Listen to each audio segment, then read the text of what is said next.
سورہ المؤمن پارہ نمبر 24 آیہ کریمہ نمبر 4، 5 اور 6۔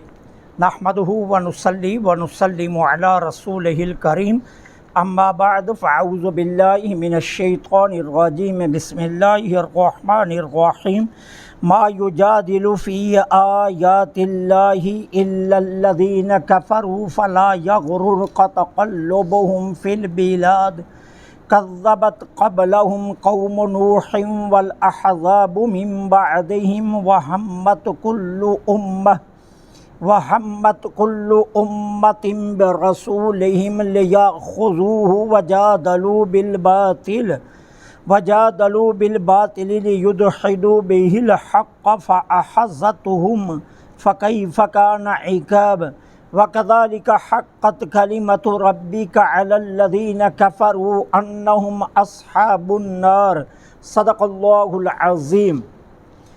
ما نہیں یجادلو جھگڑا کرتے، فی میں آیات اللہ اللہ کی آیتوں میں، نہیں جھگڑا کرتے اللہ کی آیتوں میں، الا الذین کفروا مگر وہی جو کافر ہیں، فلا یغررک ہرگز تمہیں دھوکے میں نہ ڈالے، تقلبہم فی البلاد ان کا شہروں میں پھرنا، کذبت جھٹلایا، قبلہم اس سے پہلے، قوم نوح قوم نوح نے، والاحزاب اور دیگر گروہوں نے، من بعدہم ان کے بعد، وہمت اور کوشش کی، کل امت ہر ایک امت نے، برسولہم اپنے رسول کے ساتھ، لیاخذوہ کہ وہ اس کو قابو کر لیں،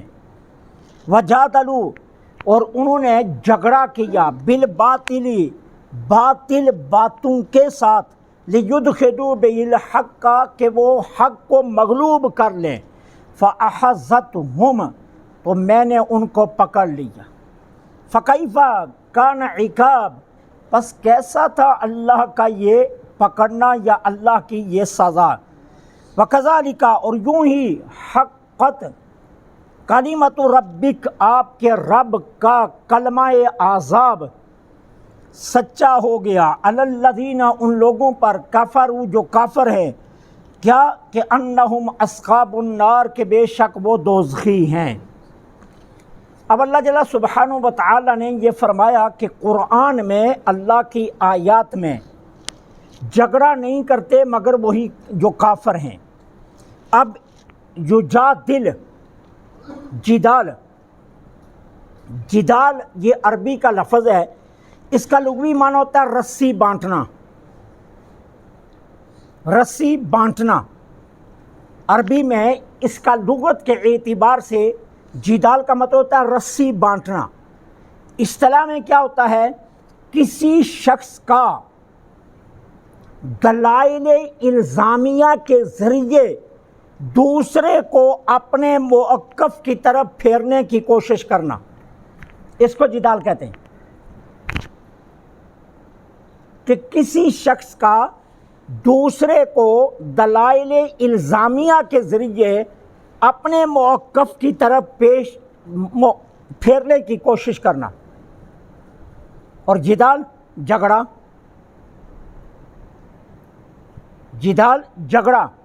اب سوال یہ ہے کہ کافر قرآن میں جھگڑا کیا کرتے تھے؟ کافر قرآن میں جھگڑا یہ کرتے تھے کہ دیکھیے قرآن کریم میں اللہ تعالیٰ نے پوری سورت نازل کی ہے عنکبوت، قرآن کی ایک سورت کا نام ہی عنکبوت ہے، اور عنکبوت کس کو کہتے ہیں؟ مکڑی کو، ٹھیک ہے۔ اب اسی طرح قرآن کریم کے پارہ نمبر 1 کے اندر مچھر کا ذکر ہے۔ اب کافر کیا کہتے اللہ تعالیٰ اتنا بڑا ہے اور اسے اتنی حقیر چیزوں کی ذکر کرنے یا اتنے چھوٹی چیزوں کا نام لینے کی ضرورت کیا ہے؟ اتنے بڑے کو اتنی چھوٹی چیزوں کے ساتھ کیا تعلق؟ اسی طرح وہ جھگڑا کرتے کہ جی یہ نہیں ہے اللہ کا کلام، اللہ اتنا بڑا ہے تو اس نے مکھی اور مکڑی کا ذکر کرنا تھا یا مچھر اور مکڑی کا ذکر کرنا تھا؟ اسی طرح قرآن کریم میں ہے شجرۃ الزقوم، وہ درخت جو جہنمیوں کو کھلایا جائے گا، ٹھیک ہے؟ اب اللہ فرما رہا ہے جہنم میں وہ درخت ہوگا۔ اب کافر کیا کہتے ہیں جی دیکھو درخت لکڑی کا ہوتا ہے اور لکڑی آگ میں کیسے رہ سکتی ہے، وہ تو جل جائے گی۔ اور اللہ فرما رہا ہے کہ میں نے جہنمیوں کو جو کھلانا ہے وہ شجرۃ الزقوم ہے، زقوم کا درخت ہے جہنم میں۔ تو یوں وہ قرآن کریم کے ساتھ جدال کرتے، جھگڑا کرتے کہ اللہ کو اتنی بڑی باتوں سے کیا، اتنی بڑی ذات والے رب کو اتنی چھوٹی باتوں سے کیا تعلق ہے۔ اور اس طرح شجرۃ الزقوم کا کہہ کر جہنم میں درخت ہوگا اور ادھر کہہ رہا ہے کہ آگ ہوگی، اب تم فیصلہ کرو آگ میں درخت رہ نہیں سکتا، آگ ہوگی یا درخت ہوگا۔ تو یوں قرآن کا استہزاء کرتے، جھگڑا کرتے قرآن کے معاملات میں۔ یہ کافروں کا جھگڑا تھا۔ اچھا ایمان والوں کی نشانی کیا ہے؟ ایمان والے کہتے ہیں کہ جو رب نے بیان کر دیا وہی حق ہے، وہی حق ہے، وہ چاہے تو آگ کے اندر درخت اگا دے، اس کی شان ہے۔ اگر عیسیٰ علیہ السلام مٹی کا پرندہ بنا کر اسے پھونک ماریں وہ اڑنا شروع ہو جائے تو یہ عیسیٰ رب کا بندہ ہے، اس کی یہ شان ہے، تو رب کی شان کا کیا ہوگی؟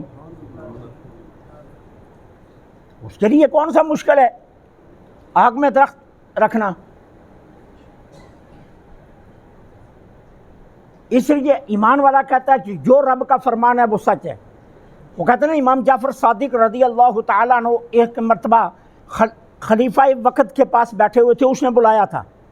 اچھا جس محل میں بیٹھے تھے وہاں ایک مکھی آ گئی، اب مکھی خلیفہ پر بیٹھ گئی، اب خلیفے نے اڑایا پھر وہاں کر بیٹھ گئی جیسے مکھی کی عادت ہے، پھر اٹھایا پھر بیٹھ گئی، تو وہ خلیفہ بار بار مکھی اٹھانے سے تنگ آ گیا۔ تو امام جعفر صادق علیہ السلام سے کہنے لگا باقی باتیں بعد میں کریں گے، مجھے یہ بتائیے اللہ نے مکھی کس لیے پیدا کی ہے؟ تنگ آ گیا نا، تو بادشاہ تھا تو کہنے لگا یہ مکھی کس لیے بنائی ہے؟ تو امام جعفر صادق رضی اللہ تعالیٰ عنہ نے مسکرا کر فرمایا تم جیسے بادشاہوں کو اوقات بتانے کے لیے کہ تمہاری اوقات یہ ہے کہ ایک مکھی تمہیں تنگ کر لیتی ہے، تم اپنی طاقت پر ناز کرتے ہو نا لیکن ایک مکھی کے سامنے بے بس ہو جاتے ہو۔ یہ تمہارے جیسے بادشاہوں کو اوقات یاد دلانے کے لیے اللہ نے مکھی پیدا کی۔ تو اللہ کی ہر پیدا کردہ چیز میں کوئی حکمت ہے، وہ حکمت سے خالی نہیں ہے۔ اب ایمان والا کیا کہتا ہے؟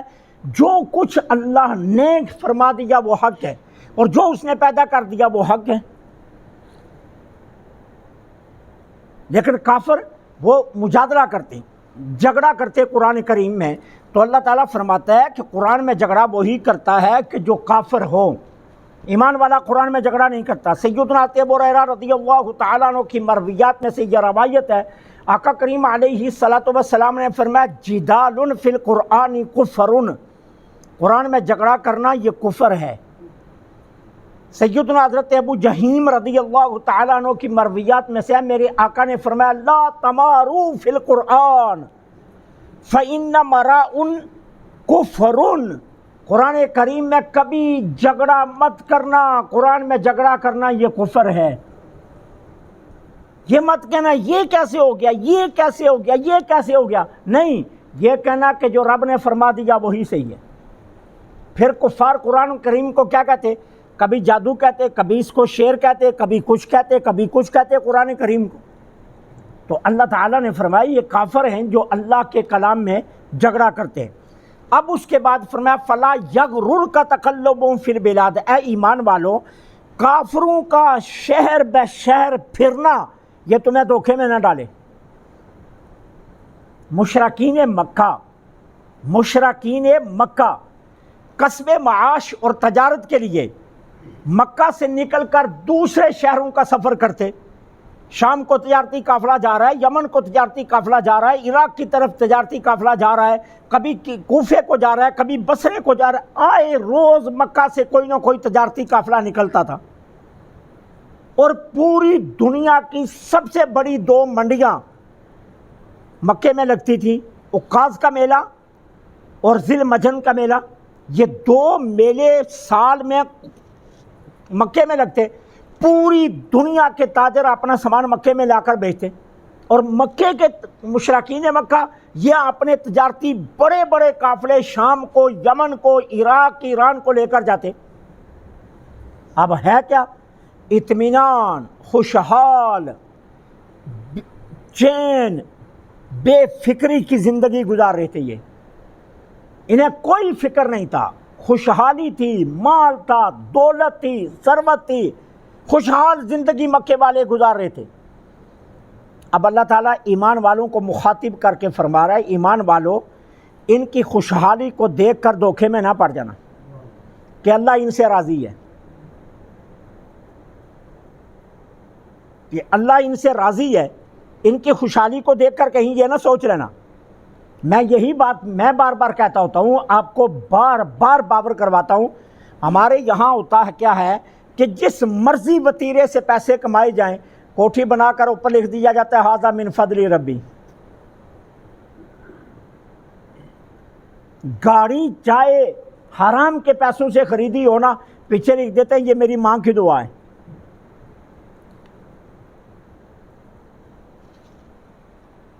بات سمجھے نا؟ اچھا پھر جس بندے کا کام کاج خوب چلتا ہو نا، اس سے پوچھئے کیا جی کیا کچھ حال؟ بڑا اللہ کا فضل ہے آج کل۔ اللہ فرماتا ہے مال و دولت کی بہتات یہ اللہ کے راضی ہونے کی نشانی نہیں ہے۔ فرمایا ایمان والو تمہیں یہ ان کی خوشحالی، ان کے پاس دولت، اطمینان کی زندگی، کسی مصیبت کا ان کو سامنا نہیں کرنا پڑ رہا، مکہ والوں کو تم یہ دیکھ کر دھوکے میں نہ پڑ جانا کہ ہم ڈنڈے کھا رہے ہیں اور یہ آرام سے بیٹھے ہیں، ہم مار کھا رہے ہیں اور یہ ہمارے راستے بند کر رہے ہیں، اور ہم اس کے مقابلے میں یہ خوشحال زندگی گزار رہے ہیں، ہمارے گھروں میں چولہے نہیں جلتے اور ان کے گھر 3 ڈشیں پکتی ہیں، رب تو ان کا ہوا نا۔ فرمایا یہ چیز تمہیں دھوکے میں نہ ڈالے۔ وہ کہتے ہیں نا کہ ایک دن سیدنا علی المرتضیٰ رضی اللہ تعالیٰ عنہ جا رہے تھے تو سامنے سے ایک یہودی آ گیا۔ حضرت علی نے جو کپڑے پہنے ہوئے تھے اس قمیض کے اوپر 16 پیبند لگے ہوئے تھے، چھوٹے چھوٹے ٹکڑے اس قمیض پر لگے تھے جو علی المرتضیٰ نے پہنی ہوئی تھی۔ اور جو سامنے سے یہودی آیا، آج کی بولی بولنے لگا ہوں، آج کی بولی، اس نے کاٹن کا سوٹ مایا لگا کر پہنا ہوا تھا، لش بش ٹھاٹ باٹ یہودی کا سوٹ۔ تو علی المرتضیٰ کے کپڑوں کو دیکھ کر یہودی نے علی کو روک لیا، روک کر کہنے لگا علی یہ بتاؤ رب تمہارا یا ہمارا؟ رب تمہارا یا ہمارا؟ علی المرتضیٰ رضی اللہ تعالیٰ عنہ نے پوچھا کیوں؟ کہنے لگا اپنے کپڑے دیکھو میرے دیکھو۔ اچھا یہ بات ہے، ایک بات بتاؤ، علی المرتضیٰ نے فرمایا اس یہودی سے، ایک بات بتاؤ اس وقت تمہارے گھر میں کیا ہو رہا ہے؟ وہ آگے سے کہتا ہے علی مذاق تو نہ کرو، میں تو یہاں تمہارے سامنے کھڑا ہوں، مجھے کیا پتا میرے گھر میں کیا ہو رہا ہے؟ مجھے تو نہیں پتا اس وقت میرے گھر میں کیا ہو رہا ہے۔ تو سیدنا علی المرتضیٰ نے پوچھا گھر کو چھوڑ، مجھ سے پوچھ اس وقت لوح محفوظ پر کیا ہو رہا ہے، میں وہ بھی بتاؤں گا۔ تجھے تو اپنے گھر کی پتہ نہیں نا، میں تجھے لوح محفوظ کا بھی بتا سکتا ہوں کہ اس وقت اللہ کے عرش کے نیچے قلم کیا لکھ رہی ہے، میں یہ بھی بتا سکتا ہوں۔ پھر علی المرتضیٰ نے وہاں فرمایا تھا رضینا بالقسمت الجباری لنا علم وللجہال مال، ہم اللہ کی تقسیم پر بڑے خوش ہیں، اللہ نے ہمیں علم کی دولت دی اور تمہیں جاہلوں کو مال دے دیا ہے۔ تو مال کی فراوانی یہ اللہ کی رضا کی نشانی نہیں ہے۔ اللہ اس لیے فرما رہا فلا یغرر کا تقلبہم فی البلاد، شہر بے شہر ان مکہ کے مشرکین کا گھومنا خوشحال زندگی کے ساتھ، ایمان والو تمہیں دھوکے میں نہ ڈالے، کہیں دھوکے میں نہ پڑ جانا کہ اللہ ان سے راضی ہے۔